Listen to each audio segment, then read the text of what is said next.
Ethics Committee at University of Nairobi, it doesn't contribute at all to your promotion.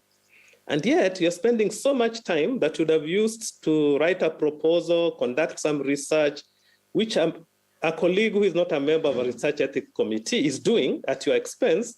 But when it comes to promotion, you want to find out what publications have you made, how many grants have you attracted, what is their value. And yet it's an unfair competition because you are very busy every day. You are reviewing research proposals. So institutions can consider that and say, for example, if you're to be promoted from a lecturer to a senior lecturer, you have a point system, you need 30 points. You can say, if you're a member of a research ethics committee, you earn 5 points. So then you see that what you're doing is also important for your career progression. There are many universities that have done that. Thank you. Thank you, Prof. There was another question on where you draw the line between, there was the first question before the one on incent buying. Maybe I ask the... where you draw a line between? Let him ask the question again, please. Mm-hmm. Thank you, Prof. I had asked a question on where do we, in terms of ethics, where do we draw the line between using information that we gather from unethical research? I remember now. Thank you. And I remember your question. So what happened, the Tuskegee study, this was information that was obtained unethically, but the world was not aware that that was the case, okay?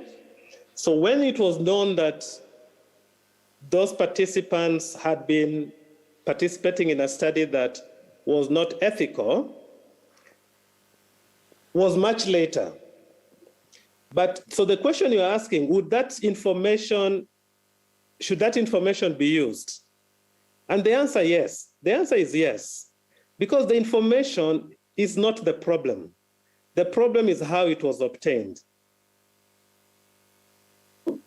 And say that if you don't use the information, now you're also being unethical. So for example, if you don't use the information on syphilis, so as a doctor, I know that if you get primary syphilis, and if when you come to me and you have an ulcer in the genital area around the mouth, it's painless.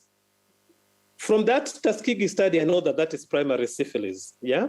And if I ignore that information and treat you for something else that is not primary syphilis, I'm actually being unethical. And if you come to me and you have a rash, your skin rash all over the body, and based on that information that we got from the Tuskegee study, I should ask you, have you ever had an ulcer in your mouth or around your genital area? Okay, because I'm thinking about syphilis. Probably you have secondary syphilis. So there is no way I can avoid using that information. It will be unethical that I know that when you get secondary syphilis, most probably you started with an ulcer, and now I'm not asking you that question because I don't want to utilize information that was obtained from a study conducted unethically. So that has been an argument. You cannot stop using that information if it's a factual information. But the key is not to look back. The key for us as Research Ethics Committee is now, the proposal that is before me now and in the future, are those studies being conducted in an ethical manner? But it shouldn't prevent me from using the information. Thanks, Prof. There's another question on the chat. I will read the question for you. What do you say about the consent seeking in primary boarding schools where parents are not present? Can the head teachers or school principals give consent? So thank you for that question. So what you're going into is the area of what we call the area of a legal person who can be able to consent for a minor. Now that would be, the Research Ethics Committee will have to determine that. But the general guidelines is as follows. If it is a minimal risk study, so for example, we want to see if the performance of children who sit in front of the class is better than the performance of children who sit at the back of the class. There's no risk at all. in that study. So what we do, we give somebody independent comes, gives all of them exam in the position that they normally sit in class, and we collect all the answers and we mark and we look, is the performance of the children who sit in front of the class better than? You don't need a parental consent for that, because it's what we call minimal risk. The researchers can be able to just get an ethics approval. But if it's a study that we are coming and we are collecting blood from your child in school, then the headmaster or the teachers cannot give consent for that. You have to get ethical approval, and you have to get consent, informed consent from the parents. You inform them what needs to be done. And then you have to get something called assent from that child who is participating in that study. Are you willing for us to withdraw 5 milliliters of blood from you? And if the child says no, they don't want to, you have to respect that. It would be unethical to involve them when they have said no. But that kind of research, because it's what in ethics we call them more than minimal risk. So that you require consent from a parent. Thank you, Professor Joko, for the responses to the various questions put to you. And thank you so much to the other presenters, Sonu and Dr. Mpofana. Now that I don't seem to see any other question, I would like to presume that we are now drawing to the end of session 1, which was a plenary session for this conference. And to that effect, I would like to invite Dr. Moses Thiga, who is the Director of Research, Innovation and Ethics and Outreach at the university, to come and make a remark and give a vote of thanks to the presenters. We will then move to the next session, which will be chaired by Mr. Shadrach Bate, who is the acting head of Department of Clinical Medicine and the School of Medicine. I believe before that session begins, he will give us a brief physical workout so that we can be active. I know we've been sitting for a long time, but the science has been interesting. Dr. Moses Thiga, please. Thank you very much for this opportunity. I must say I am one person who is learning health and medicine as we go along. I am always quite interested and intrigued to attend your conferences. I learn a lot. Today I've learned something about microscopes and pinholes. And I saw something interesting that probably I want to just take up on how they do the cleaning of the noisy images. I think that has something to do with my field, some artificial intelligence and etc., how they clean up those images. So I learned. So I would like to begin by giving thanks to God for helping us see yet another year. We don't take it for granted that this is the 12th annual International Research Conference. Personally, I'm grateful to God. I have seen all the 12 myself. I was here with the first. I am here at the 12th. And I don't know, maybe I may see the 50th, So we give thanks to God for yourselves and for all of us. And we made it, through COVID, though signs are that maybe there's a bit of resurgence, but we made it. I wish to also express appreciation to our speakers, Professor Walter Jaoko. Thank you so much for that wonderful presentation. The area of ethics is one that we are quite keen on at Kabarak University, and thank you for bringing it up as one of the issues challenging global health. I also thank Dr. Thabisile Mpofana for the wonderful presentation on the issues of autism. I would have loved to engage you further because it's a condition that seems to be increasingly growing in the population. Maybe we thank God for that study and hope we can find a cure. Ms. Son Hendricks from the ZIS group, we thank you for that presentation and for the general sponsorship by the ZIS group for this conference. We appreciate the university management, currently represented here by our librarian, and for the support that they have extended to the school for this conference. The School of Medicine, Health Sciences, and School of Pharmacy, the entire fraternity, I wish to congratulate you. You know, it's not easy to mount a conference. You can ask Mr. Tonui, our conference chair. It's not easy. Yeah? So we appreciate the deans for the support. And again, deans, it's not easy to own a conference. I was remarking that this approach started in 2018, where every school and discipline runs their conference. And in 2018, I did all the arranging, and they watched. 2019, they did a little bit more. 2020, a little bit more. 21, in 2022, I can comfortably tell you the school has owned this event. They have by and large made it happen. They only reached out to me. Yeah, let's give them a round of applause. From the directorate, ownership is very important.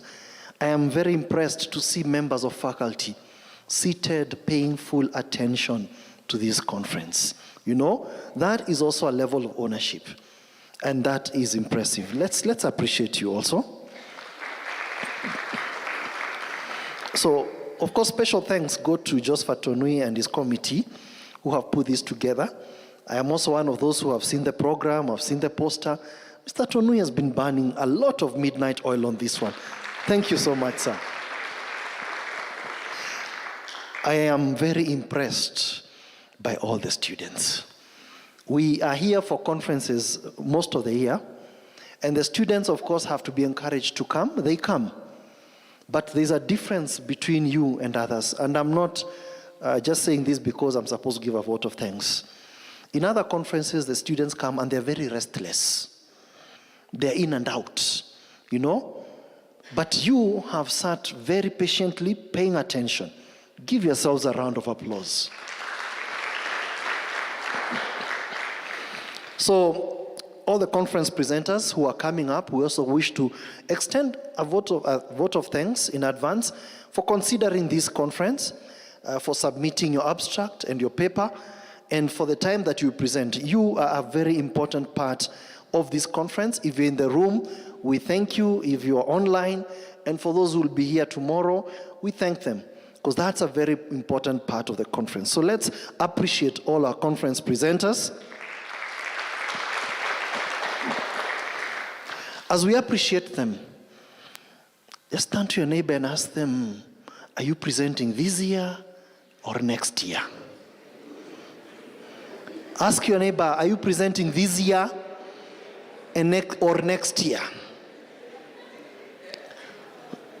So put your hand up if your neighbor said both.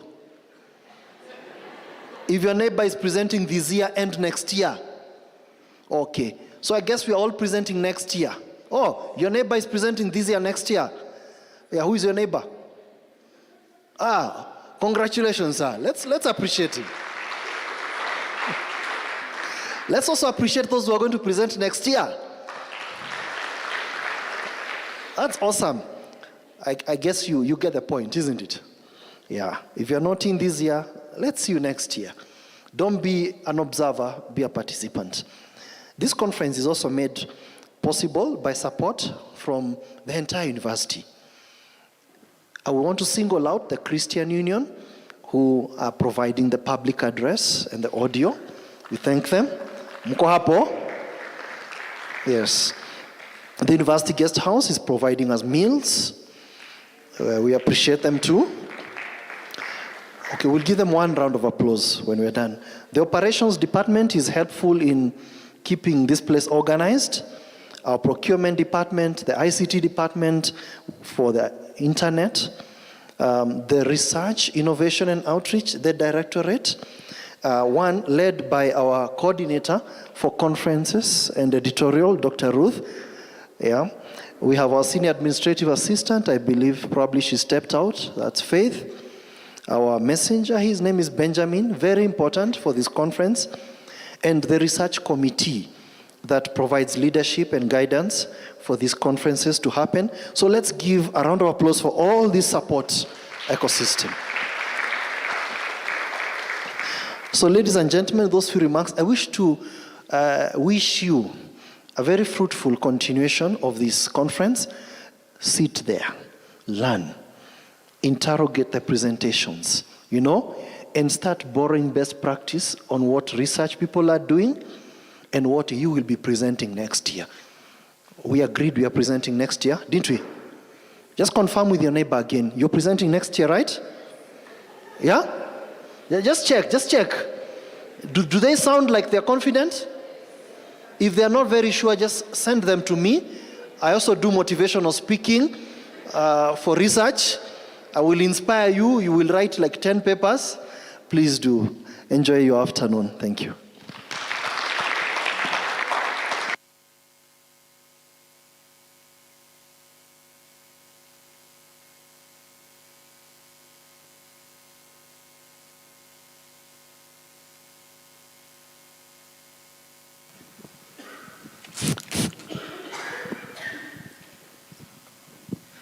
Thank you, Daktari, for the vote of thanks. Let's give a round of applause to Dr. Thiga.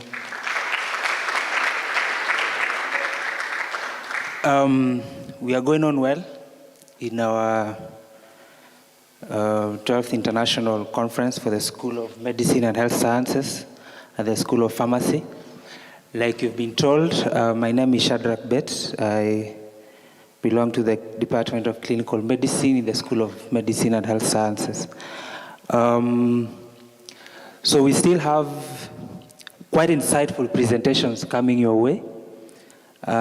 We still have 2 of those before we break for our lunch. So just to thank you for staying put, for being calm and listening to these powerful presentations.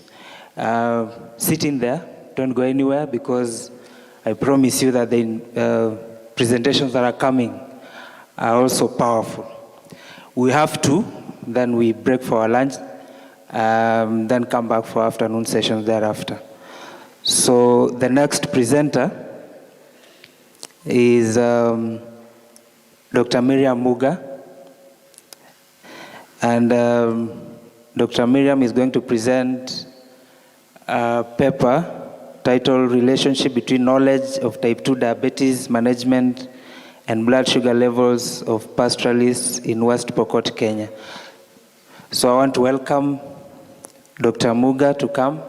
I don't know whether she's in.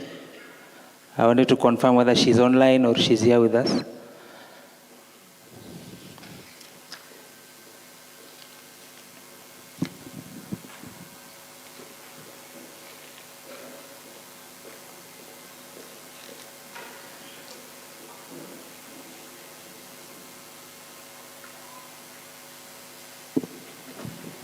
So while she's setting up, I want to request Mr. Fred Otieno to give us some form of energizer, so that, you see, as a physiologist, I can assure you that the best ways of enhancing your muscular performance is by stretching. It's not going to the gym and building it up. It's by stretching. Karibu, Fred.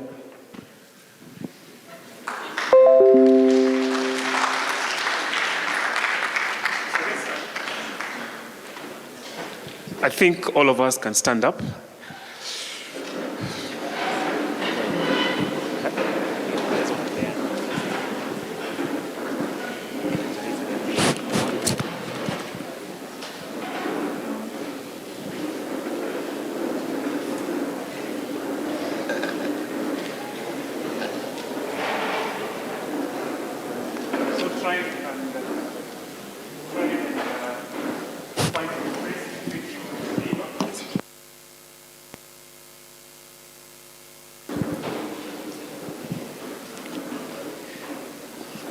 So find some space between you and your neighbor. And this is tough for me. I really don't know what to say. But find space between you and your neighbor. And let's try and do this.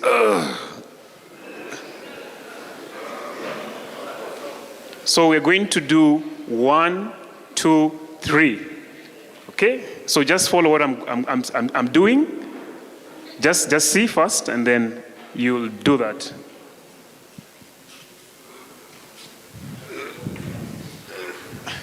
Okay? So 1.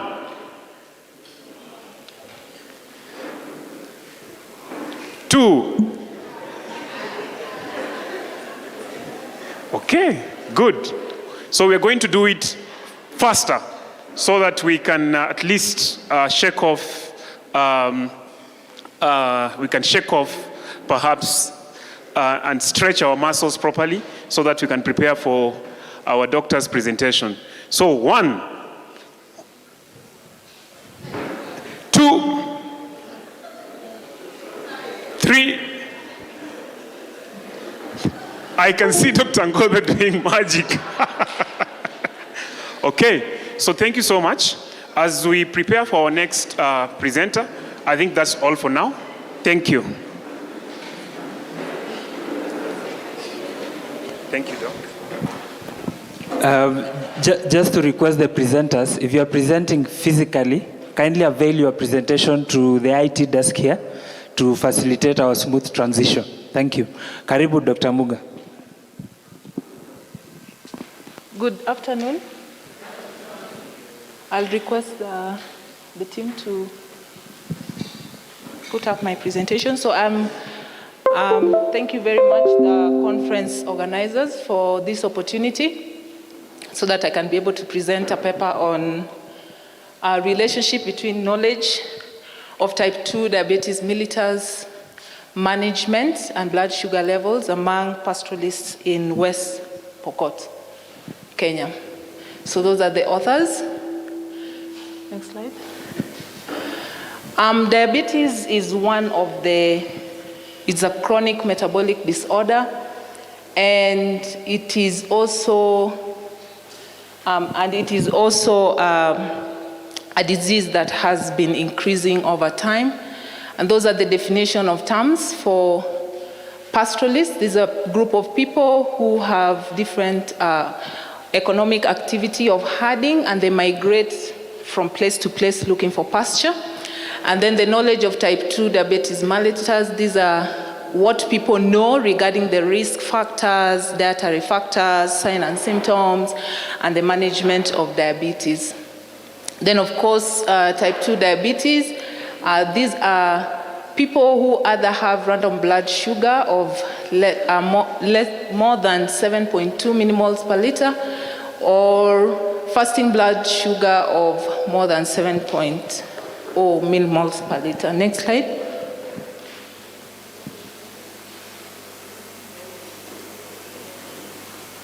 Yeah, so diabetes is a metabolic disorder that can be able to occur as a result of insulin insufficiency or insulin insensitivity, where one experiences insulin resistance. And because insulin cannot be taken up by the cells, then one ends up with hyperglycemia. And this hyperglycemia can predispose an individual to different complications, either micro or microvascular complications. Now, diabetes has been ranked as among the top 10 causes of death following cancer and also cardiovascular diseases. And it has been estimated that we've had about 38 million deaths annually. Next slide.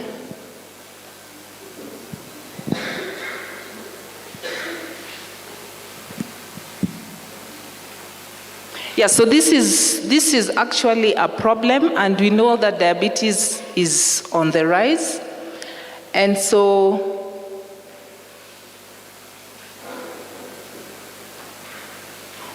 technical hitch.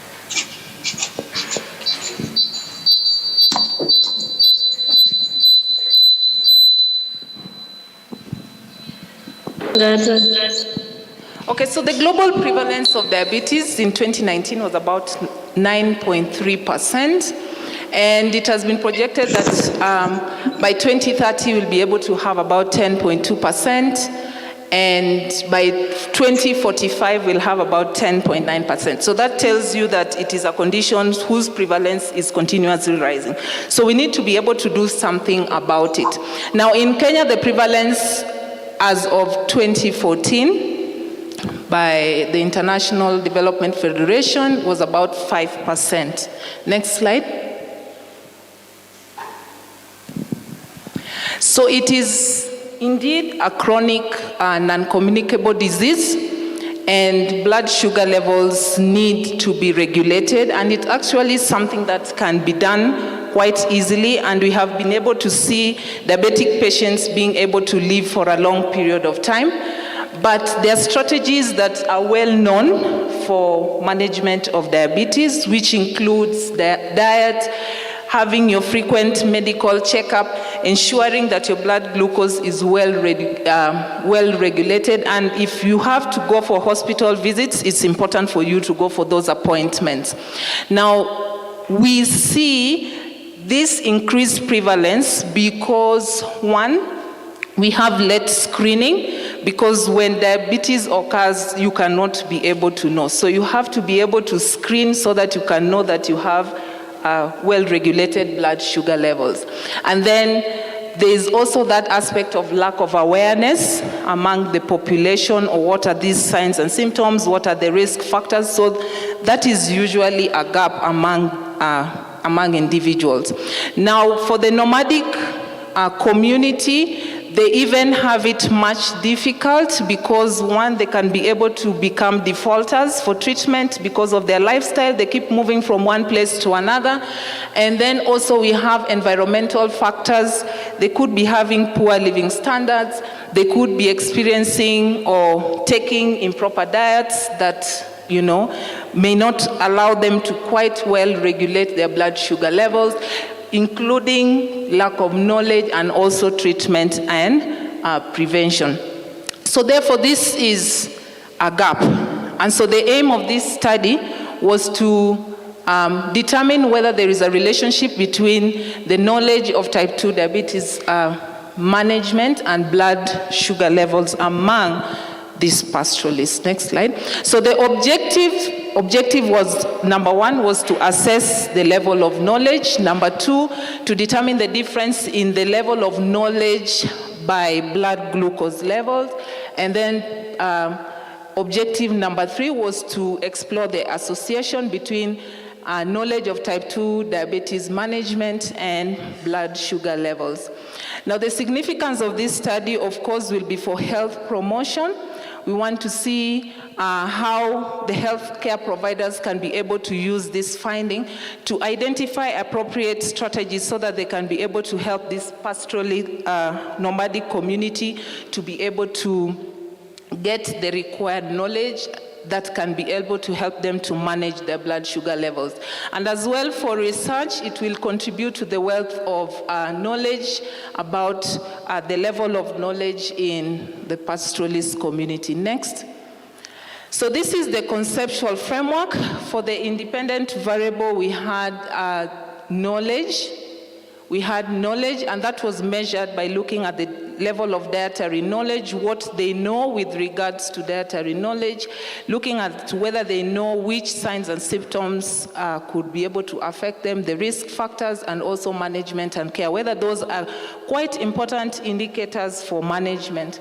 Then we also had the dependent variable as blood sugar levels, less than 7.2, less than or equals to 7.2, and also more than 7.2 as having high blood glucose levels or sugar levels. Next slide.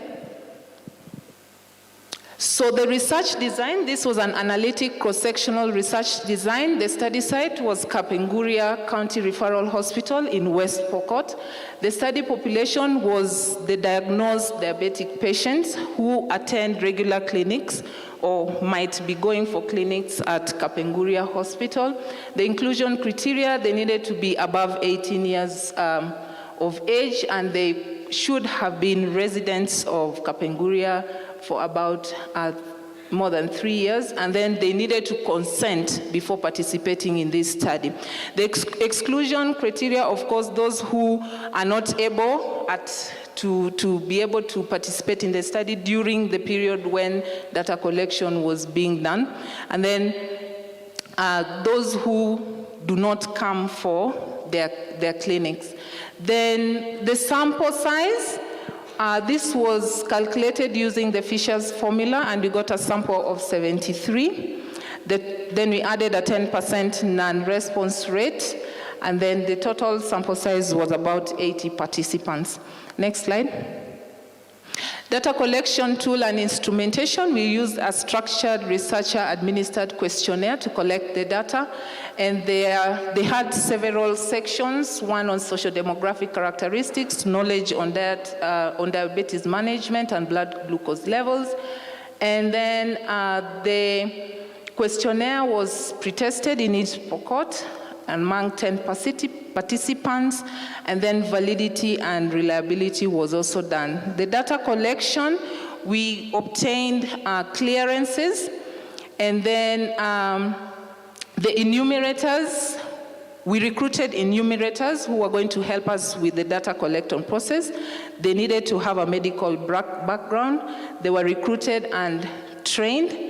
Then they were able to identify but people who qualified in the inclusion criteria. They were consented, and then they were recruited to participate in the study. Privacy and confidentiality was assured for these participants throughout the study period. Next slide. Then data analysis, we did descriptive statistics, and we used a Pearson chi-square technique to test for the differences between knowledge categories and blood sugar level. And then logistic regression was done to determine the association between type 2 diabetes management, knowledge, and blood sugar levels. And the p-value was set at 0.1. Ethical clearance was also obtained, and participants were protected such a way that their data was anonymized, and we used codes, so you could not be able to identify the data for which participants. Then it was also stored and in a password-protected computer, and also the questionnaires were stored in a private room, only accessible to the researchers. Next slide. So these are the results and subsequent discussion. Next slide. So these were the social demographic characteristics, and we saw that the age had significance of 0.02. We had most of the participants, we had 48 of the participants having less than 45 years, and 31 of the participants having more than 45 years. Next slide. Yeah, so these, I know they are very, very small. Sorry for that.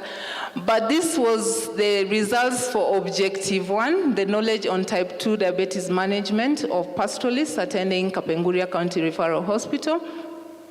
And under the dietary knowledge, there was low knowledge among the participants, or they were not aware of that some foods were not good, okay? Then under the signs and symptoms and complications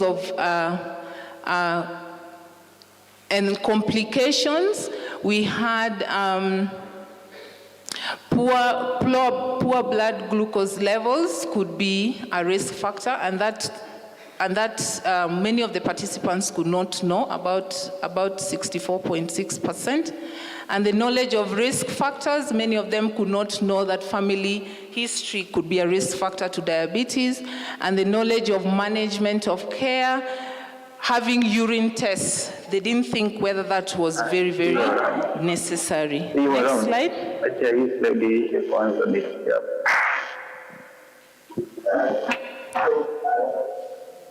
Next slide. So these were the results of the difference in level of knowledge and blood glucose levels, and the risk factors. Those who had high level knowledge, okay, those who had high level knowledge had a high level blood sugar levels, high blood sugar levels at 0.07. Next slide. Then this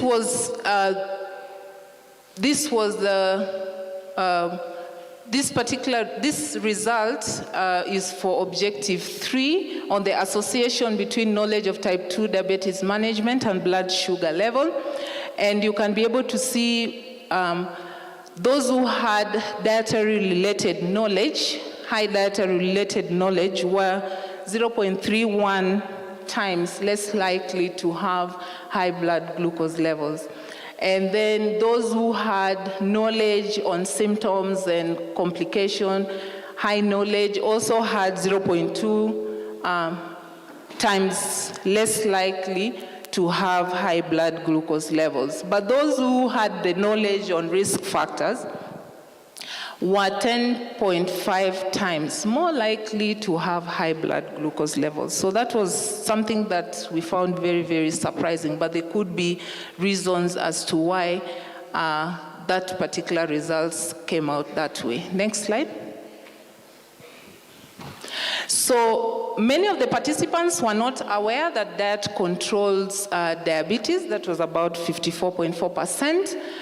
And there was also an association between high dietary knowledge and blood glucose levels, which had a 0.31 less likely to have high blood glucose levels. So that gives us an insinuation that indeed recording in progress. Having good dietary practices with diabetes is very, very important. And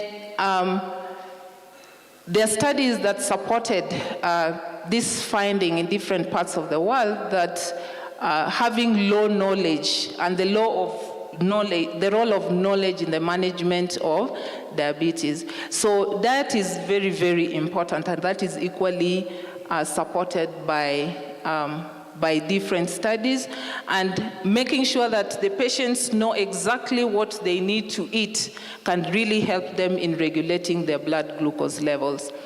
Then for the second finding, more than half of the participants did not have the knowledge that poor blood circulation could be a symptom and a sign of complication. That is about 64.6%. And there was also an association between the knowledge of signs and symptoms and blood glucose levels. And these were found to be 0.23 times less likely to have high blood glucose levels. So there are studies that have been done to evaluate blood flow in diabetic patients, and it was found that even without evident complication, the blood volume was still very, very low as compared to those who were in the control group. So when a patient knows the complications and signs and symptoms, they can be able to easily control their blood sugar levels. So it's very important for patients to know what is it that characterizes someone who has diabetes, and so that they can be able to manage the same and prevent them from getting to that point of having the signs and symptoms. The next slide. Then, as part of risk factors, participants did not know that family history of diabetes is a risk factor.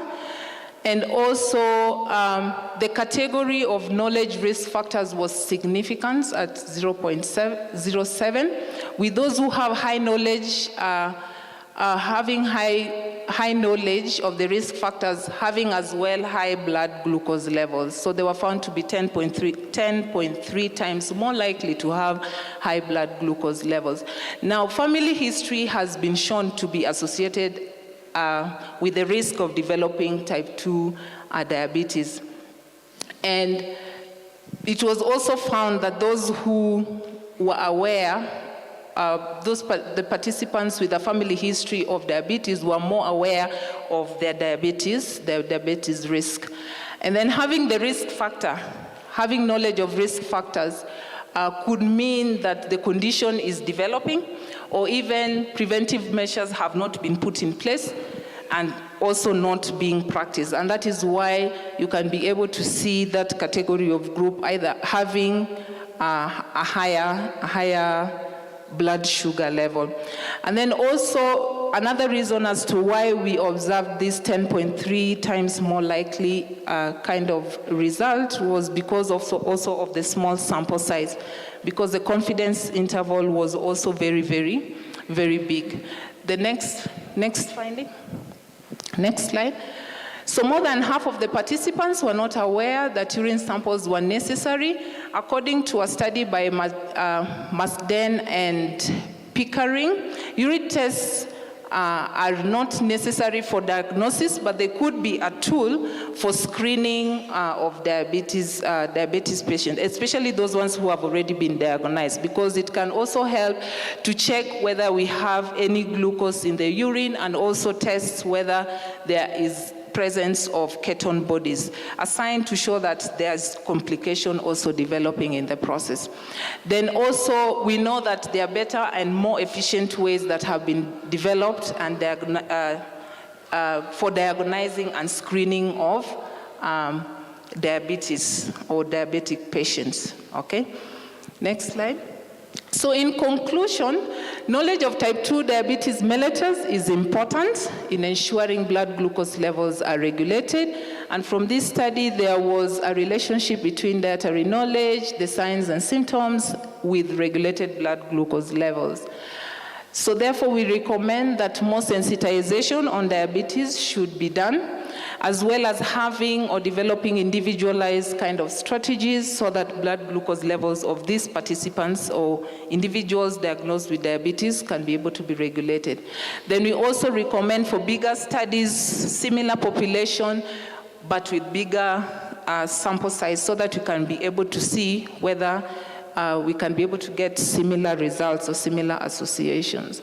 Then dietary practices of diabetic pastoralists needs also to be assessed so that we know exactly what this community feeds on and how that affects their blood glucose levels.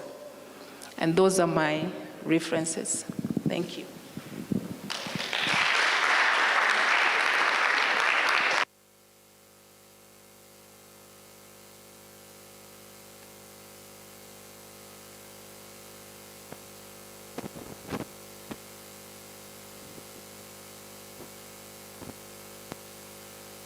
Thank you, Dr. Muga, for such a wonderful presentation on diabetes mellitus, a condition that is of utmost medical importance. We request that you stick around for a Q&A session that will come right after the next presenter finishes their presentation. Let's give a round of applause to Dr. Muga. Thank you. So our next presenter is a group of researchers from Poland, and they will be represented by Dr. Lukas. They were gracious enough to grace this scientific conference with their insightful research work, and they will be online for obvious reasons. And their study is titled Molecular Modeling Study of Aspirin, Aspirin Derivatives, and Non-Steroidal Anti-Inflammatory Drugs. So, Dr. Lukas, kindly confirm that you are with us. Okay, thank you. Thank you for the invitation. Do you hear me? Yes, I can confirm that we can hear you. Thank you. Should I make a presentation or you show my slides? Yes, sorry, please. Okay, maybe I share the screen, okay? Yes, go ahead and share your screen. Okay, I share the screen. Okay. Okay.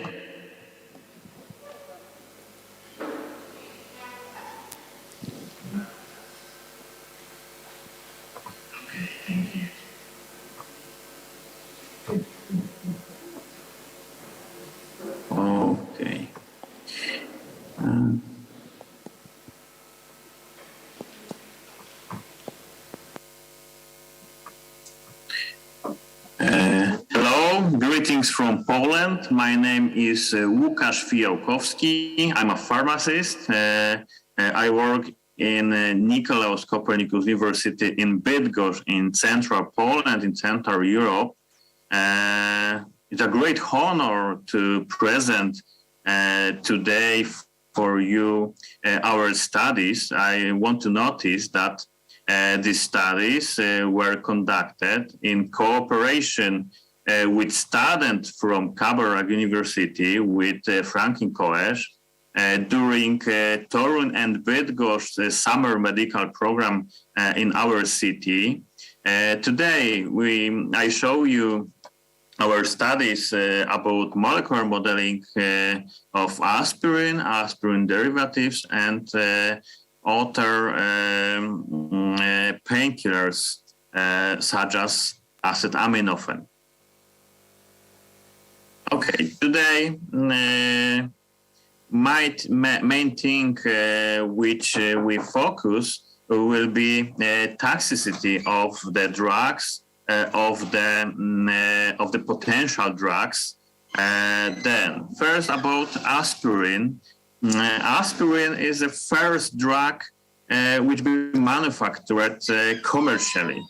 I can say that aspirin is a wonder drug because it has analgesic, antipyretic, also anti-tumor and antiplatelet activity.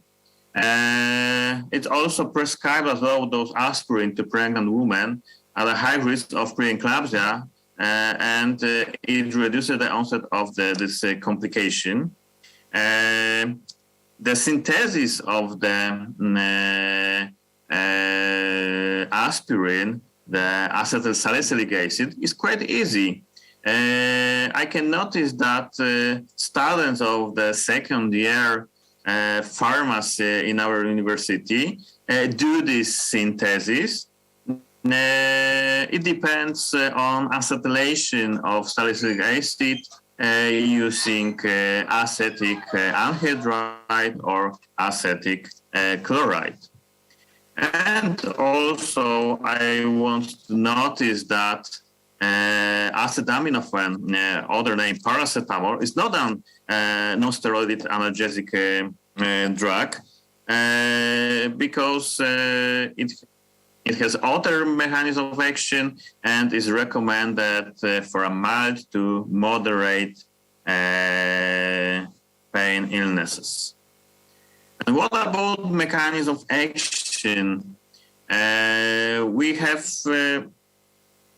acetylsalicylic acid has a lot of ways to do action in our organism. We can divide the acetylsalicylic acid in the part of salicylic acid on the left side and reactive acetyl group. And the most important mechanism of action is blocking of COX-1 and COX-2 enzyme. But we could observe the other mechanism of action, for example, preventing activation of genes involved in the pathogenesis of the inflammatory response, for example, through blocking activation by NF-κB factor. Also, we could observe where reactive acetyl group causes irreversible inactivation of the COX-1 and COX-2 enzyme, as I mentioned before. Also, we could observe acetylation of endothelial nitrogen oxide synthase, reciting nucleic oxide release from vascular endothelium. And moreover, I can say that scientists develop more and more mechanisms of action of the aspirin. Aspirin is the drug. Its history has more than 100 years, and still nowadays we develop the new mechanism of action. But like all drugs, we could observe the adverse effects of using aspirin. These side effects include dyspepsia, perforation, nausea, and vomiting. Generally, the most important adverse effects are from gastrointestinal system. And the scientists try to find derivatives or structure modifications of aspirin that decrease the adverse effects, and it's also important to improve patients' adherence. Then, in our study, we make analysis of potential side effects of aspirin, like a model drug, and 11 aspirin derivatives and paracetamol. Also, we do the assessment of predicted the brain-blood barrier permeability and level of passive absorption in GI system, because it's very important to find out if the drug or the new substances which we synthesize will be permeable during the brain-blood barrier or in the gastrointestinal system. To find it, we made the comparative analysis of the toxicity probability values and the pharmacokinetic of tested drug using in silico studies in our organic chemistry department. We have computer station with great power at our disposal.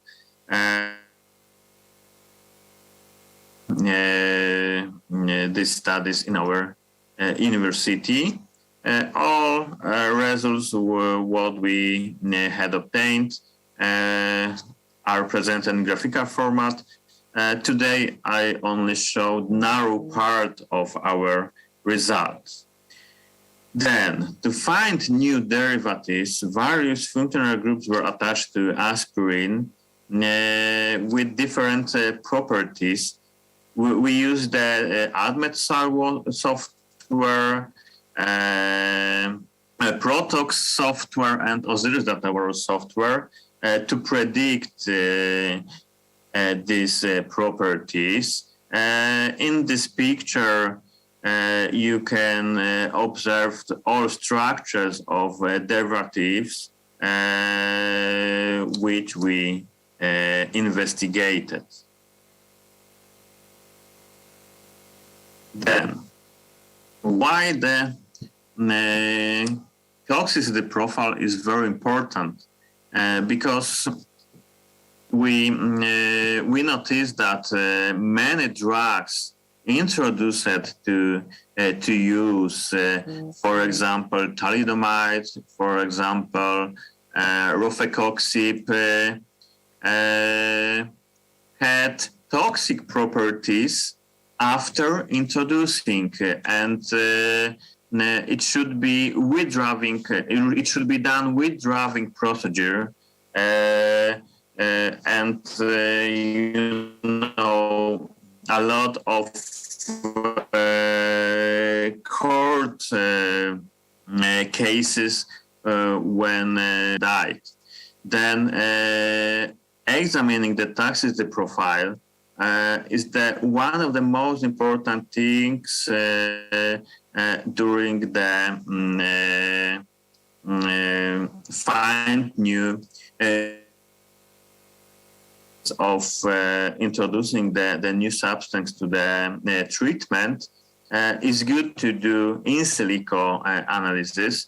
It's good to do molecular modeling to estimate which compounds have great probability, high probability to be toxic, or less probability, and to do, for example,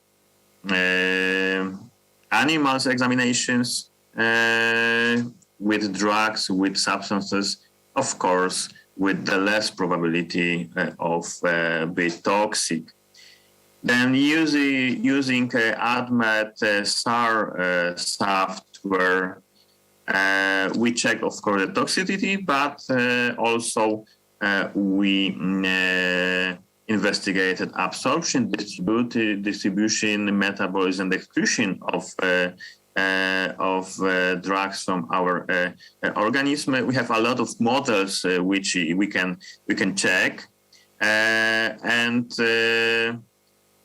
during our analysis, we observed that compound name NCX 4040 should have the safest use among these anti-inflammatory drugs. Of course, we observed the high probability of HERG inhibition. It could lead to the arrhythmia. But of course, we observe the need of further advanced pharmacological tests to check it. Very curious compound is salsalate, because this compound had high activity against on estrogen receptor alpha, and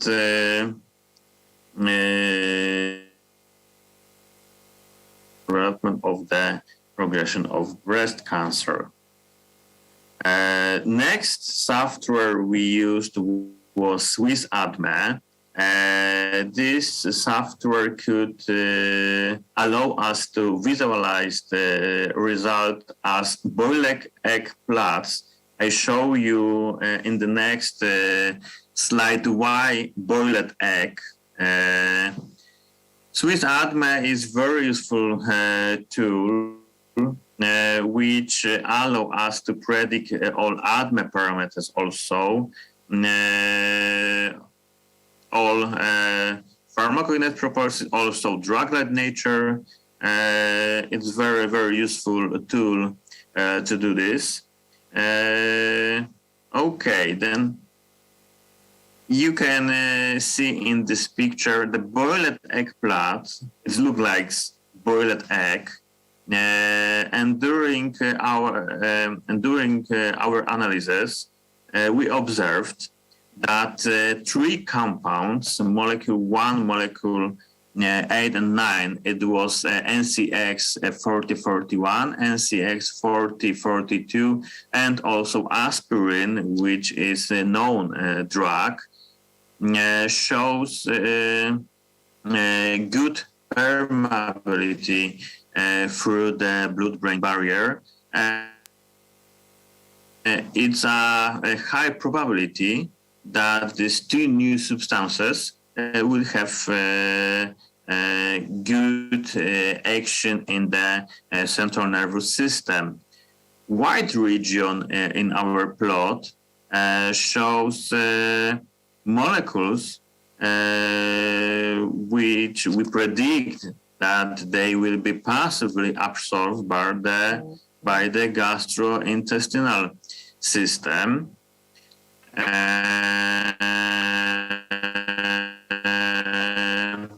Moreover, in this picture, we can observe the red one and blue one dots. Blue dots represent molecules which will be effluated from central nervous system by P-glycoprotein, it's our cells use this P glycoprotein to effluate or exogenic compounds.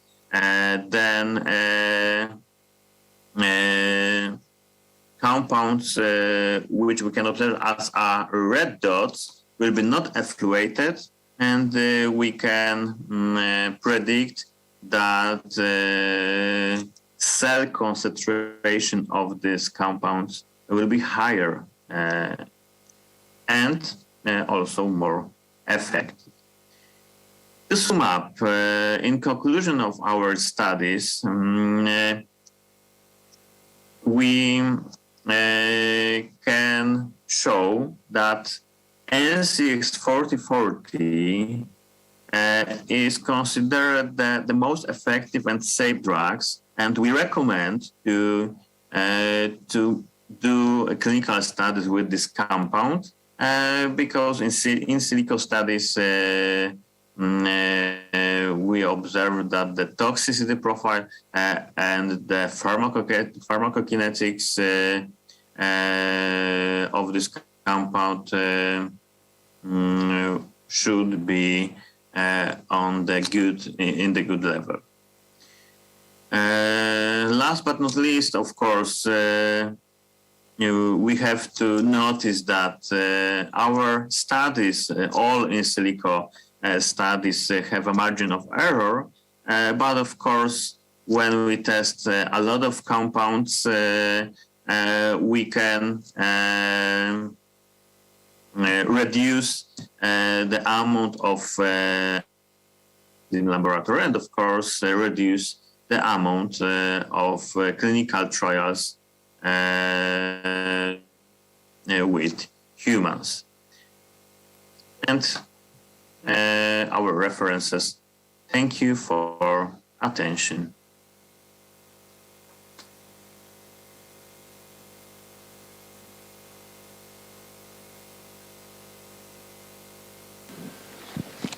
Thank you very much, Dr. Lukas from Nikolaus Copernicus University in Poland. We appreciate quite an insightful presentation in the field of pharmacy.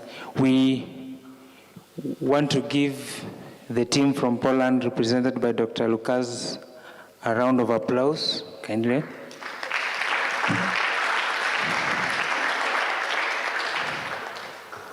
So, in the interest of time, we were thinking we could have one more presentation, but in the interest of time, let's have the Q&A.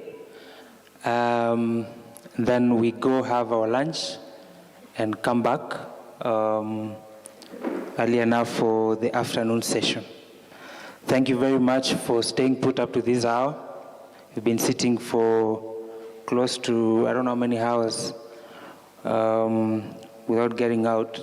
We appreciate, and we know that you've just done that in pursuit of knowledge. So we're going to take questions for the two presenters that we've had in this session. That is Dr. Miriam Muga et al., of course represented by Dr. Muga here, on the presentation titled Relationship Between Knowledge of Type 2 Diabetes Management and Blood Sugar Levels of Pastoralists in West Pokot, Kenya. And the second presentation by Dr. Lukas titled Molecular Modeling Study of Aspirin, Aspirin Derivatives, and Non-Steroidal Anti-Inflammatory Drugs, so that we give the opportunity to the presenters to answer those questions. So if the mic can go around, please. By show of hands, anyone who has a question. We also encourage, for those who are online, you may put your questions, you type them on the chat box. Anyone with a question?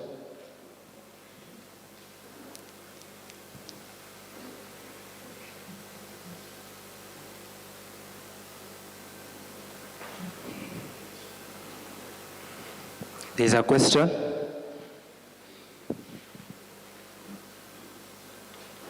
Thank you, Dr. Lucas and your team. Quite an insightful presentation. This is not a question per se, but maybe you could just briefly expound on the utility of this system, that is the Osiris Data Warrior. Maybe you can just shed some light, because these are technologies that we don't have access to here. So what are the capabilities for this technology, and how can we be able to exploit this, especially in the context that you have focused on? Thank you. Okay, thank you for the question. I don't know if I could hear it, but I try to answer to it. Of course, to do these studies, you need the computer with a high computational power, yes, with a high power. But some part of studies, I think you can do also in your country. It's a lot of databases, a lot of softwares which you can test or do also online. And then, for example, Protox software or Swiss Adme software. Of course, you have to have knowledge about structure or the action, mechanism of action of investigate the compounds. But some of analysis you can in the simple laptop or in the simple computer. Then, okay, some of studies you can do only in the special, technology. But some of studies, for example, like with the Franklin, we have done in the usual laptop or the computer station. Then I'm open to contact and of course and open to cooperate to do some studies with scientists from your university. Thank you. Thank you. Thank you for the response, Dr. Lucas. We'll take more questions for the two presenters. We'll take more questions. If you have any question. I see that is the question in the chat box. Maybe I read it. It's not possible to coat aspirin with other molecules such vitamins to neutralize the effect of aspirin as it crosses the blood-brain barrier. It's a very interesting question. Okay, I should notice that aspirin is maybe not only one, but very not. Aspirin is a drug which have a lot of ways to counter organism. We have tablets, we have suppositoria, of course, intravenous preparations.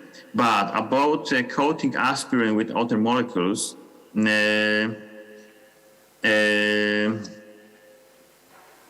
about permeating aspirin through the intestines, it's an independent structure. Aspirin is a small structure. Then even we coat the tablet with vitamins in our gastrointestinal system, in our stomach, it will be two separate compounds. But why it's important to administer the aspirin with vitamin C, for example? Because vitamin C is an acid. It causes a more acidic environment in our stomach, and acidic environment is good to better, it causes better permeability of aspirin through the cell barriers. Then, for example, administering the aspirin with vitamin C is very useful, and we could observe in drug preparations where it's very common connection, aspirin with vitamin C. Thank you. Thank you. Thank you for the response. There is a question from Dr. Thiga. Oh, yeah, thank you. Mine is to Dr. Miriam Muga, or a string of questions. One, what informed, maybe I could have missed part of the presentation, but what informed the choice of Pokot, that remote area? And then how do these findings compare to findings of people in areas that are predominantly urban?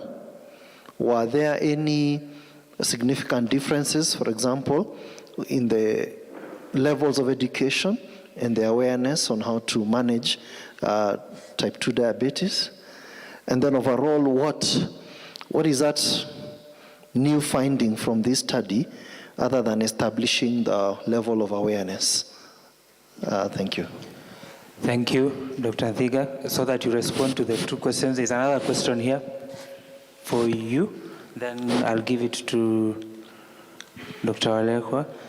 So there's a question from Dr. Kunga.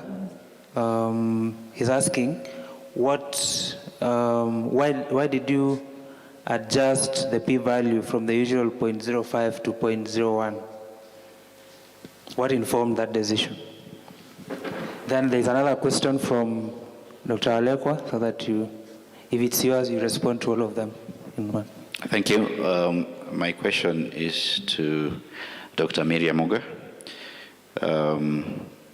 Thanks for the good presentation. You said the global, you said every year about 39 million, that 8 million people die because of diabetes.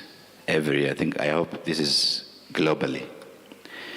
I'm interested to know what proportion of these deaths are from sub-Saharan Africa, and in Kenya particularly, in which region is the burden of diabetes highest?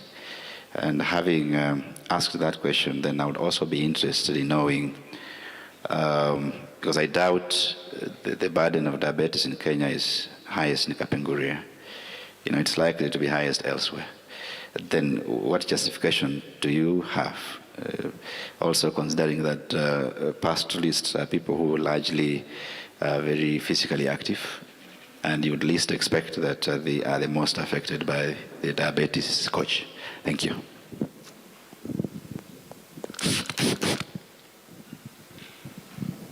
Okay, thank you very much for those questions. First of all, I'll respond to Dr. Thiga's question, and you'll remind me if I forget one, because I was not jotting down. Now, why West Pokot is because West Pokot is a very rural area, and not very many studies are being done on nomadic people. So we wanted to ascertain what is their level of knowledge, because we cannot be able to say that diabetes is only for people who live in an urban area. Any diabetes can be able to cut across, okay? It cuts across every kind of population.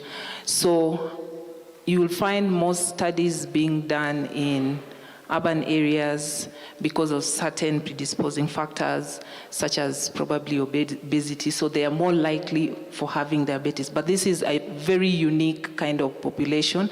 They move from one place to another. Nobody ever thinks of going to do studies in those remote areas. So we wanted to know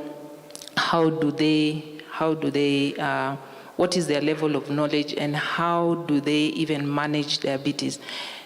does the level of knowledge, when we look at these studies that have been done in urban areas, does it compare with what is there also in the remote nomadic areas of the people who practice a nomadic kind of lifestyle? I hope I've answered that question. All right. For the p-value, looking at the small sample size that we had, we were trying to have a situation where we don't conclude, or we try to avoid the type 1, type 2 error, okay?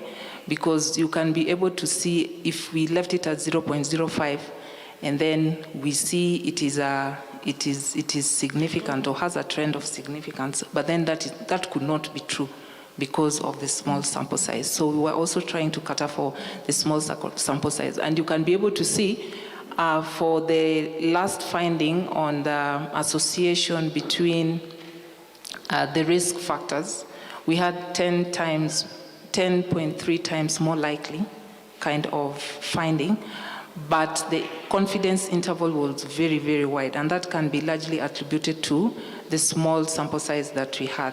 So one of our recommendations was that to try and replicate this study using a bigger sample size to see if we can still be able to find a significant finding also in the same scenario.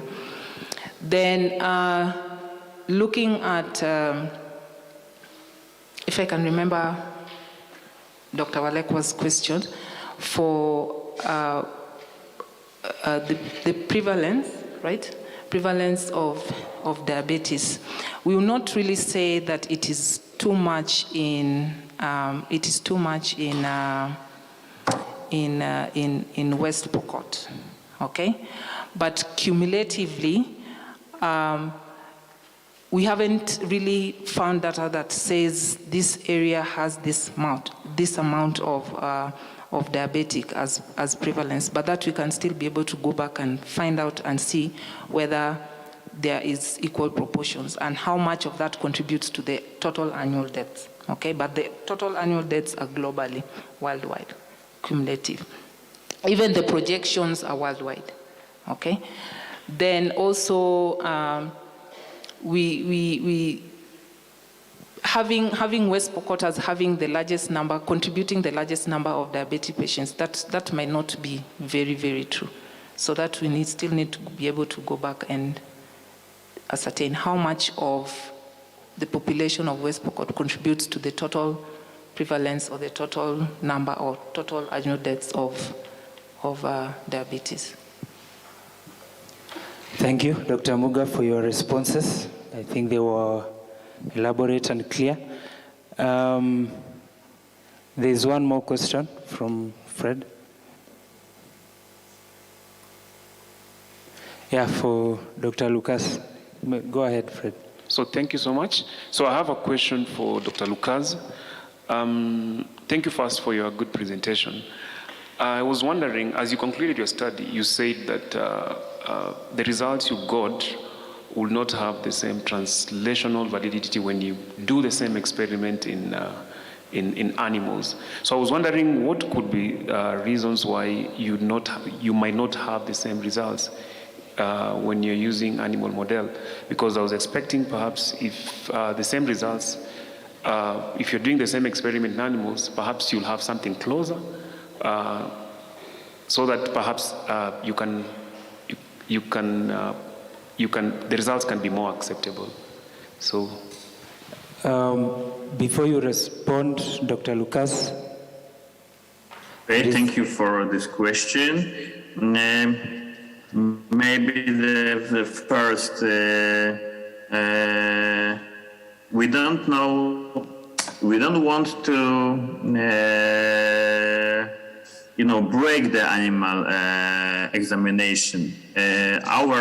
Our aim is to minimize the amount of the animal examination, and in silico methods are required in the introducing all the new drugs, and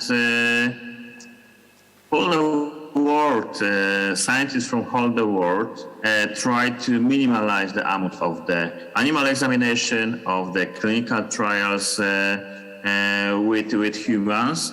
We used to say that fast fail is the cheap fail, and the in silico studies allow us to predict some properties, to select the favor compounds, and it's the thing what we do in our department. Of course, we cooperate with the pharmacologists, we cooperate with the scientists who synthesize these compounds, and together it's easier to find new drugs what could be registered to human use. Thank you, Dr. Lucas. There's another question on the chat box. I'll read it. Thank you. So that you respond. Is it not possible to coat aspirin with other molecules such as vitamins to neutralize the effect of aspirin as it crosses the blood-brain barrier? Already answered. Oh, I'm informed that you already answered that question. Sorry. Dr. Thiga asked a question earlier on that you ask your neighbor whether they are presenting this year or next year. I want to ask another. You ask your neighbor whether they are going to ask a question in this conference or next year. What is the response?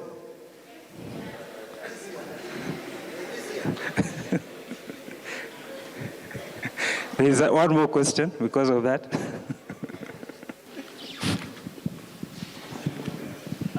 Thank you. Mine is really a comment in reaction to the presentation by Dr. Miriam Moga. And a number of the questions have come regarding the choice of this population and whether this is the prevalence. And I think what needs to be to our attention as researchers is what has been previously known about diabetes, that it's only found in the urban areas, it's only found among those who are obese. There is a trend now that is beginning to occur, and if you see even one case in the nomadic or those deprived communities, it tells you then there must be another reason that is causing diabetes. And the postulation is that stressful circumstances, situations that make the body to release a lot of stress hormones like cortisol, childhood, starvation and other factors like that are now becoming into the play as risk factors for type 2 diabetes. So mine is to commend the work and to draw interest to others so that we actually go on to demonstrate or look for some of these other factors. I've run a clinic for diabetes where over 50% of the patients who are attending actually have low BMIs, very low, that they actually need nutritional intervention, but they're now having diabetes. So it's beyond this lack of exercise or lack of, or obesity, and it's good to highlight this. Of course, it presents a challenge to follow up nomadic communities because they are not in one place where they can be seen regularly. But I think it's an area from this conference that we can take as potential for further research. Thank you. Thank you for your comment, Dr. One last question to Dr. Muga on the chat box. Considering your finding was those knowledgeable had high sugars, what time were you checking the blood sugars? Considering they are pastoralists, could the time of the test also be contributing towards the high sugars? I agree. The time for the test could also have contributed to the high blood sugar. Remember, we were taking the random blood sugars, and so whenever they present themselves to the health facility, then we will be able to collect that data.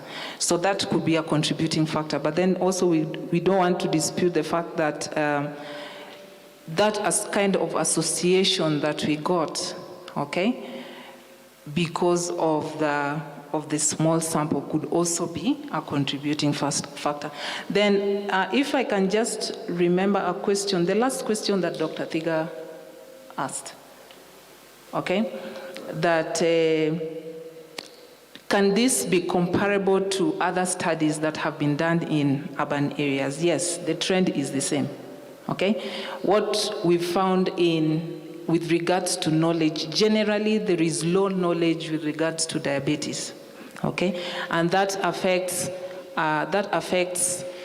how they can be able to well regulate their blood glucose levels, as well as how they need to be able to determine what time they need to go for their clinics and such like things. And then another thing is that how can we be able to translate? I know that knowledge is very, very imperative for management of diabetes, okay? You need to know, you need to understand, but the other issue that comes out as a big problem is how to translate this knowledge to actual practice. And that is why some of our recommendations was to identify individualized strategies, okay, especially in this population, nomadic population, of how they can be able to regulate their blood glucose levels. They could be having the knowledge, but then translating that into practice becomes very, very difficult because they move from one place to another. But several studies have been done, and they show that relatively no